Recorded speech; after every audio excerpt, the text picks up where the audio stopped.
మంత్రి సీతక్క ప్రారంభించారు. ఈ సందర్భంగా ఆమె మాట్లాడుతూ చదువుతో పాటు క్రీడల్లో విద్యార్థులను రాణించి ఉన్నత శిఖరాలకు చేరుకోవాలని అన్నారు. క్రీడల్లో రాణించడానికి తగిన ప్రోత్సాహం ఉపాధ్యాయులు అందించాలని, దానికి కావాల్సిన సహకారం ఒక ట్రైబల్ బిడ్డగా తన నుంచి తప్పకుండా ఉంటుందని సీతక్క చెప్పారు. విద్యార్థులు ఆరోగ్యంగా, మానసికంగా దృఢంగా ఉండాలంటే క్రీడలు ఎంతో ముఖ్యమన్నారు. కోసం జీవించి అంబేద్కర్ గారు ఏమంటారు? జనం కోసం జీవిస్తే జనంలో ఉండిపోతావు, నీ కోసం జీవిస్తే నీతోటే పోతుంది నువ్వు చేసిన పని. కాబట్టి ఇవాళ ఇక్కడ ఉన్నటువంటి పెద్దలను గౌరవించాలి, తల్లిదండ్రులను గౌరవించాలి, శ్రమను గౌరవించాలి.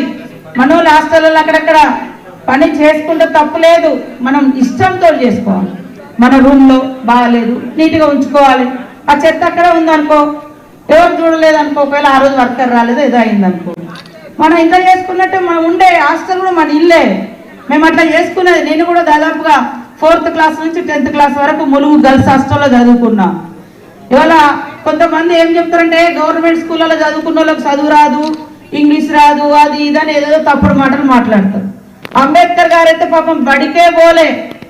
Who is the icon of knowledge అంటే అంబేద్కర్. ప్రపంచానికే జ్ఞానాన్ని అందించి ఈ దేశానికి భారత రాజ్యాంగాన్ని రచించింది ఎవరు? కాన్స్టిట్యూషన్ అంబేద్కర్ గారు. అంబేద్కర్ గారు దళితుడని అక్కడ ఉన్నటువంటి బ్రాహ్మణీయ వ్యవస్థ ఆయనను చదువుకోనియకుంటే బడి అక్కడ నడుస్తుంటే బయట ఉండి ఆ విని నేర్చుకున్నాడు. నేర్చుకొని వాళ్ళ మనకి ఏం కావాలి రైట్స్ అని రాజ్యాంగం రచించిండు. ఆ రాజ్యాంగం ప్రపంచంలోనే ఉత్తమమైన గొప్పదైన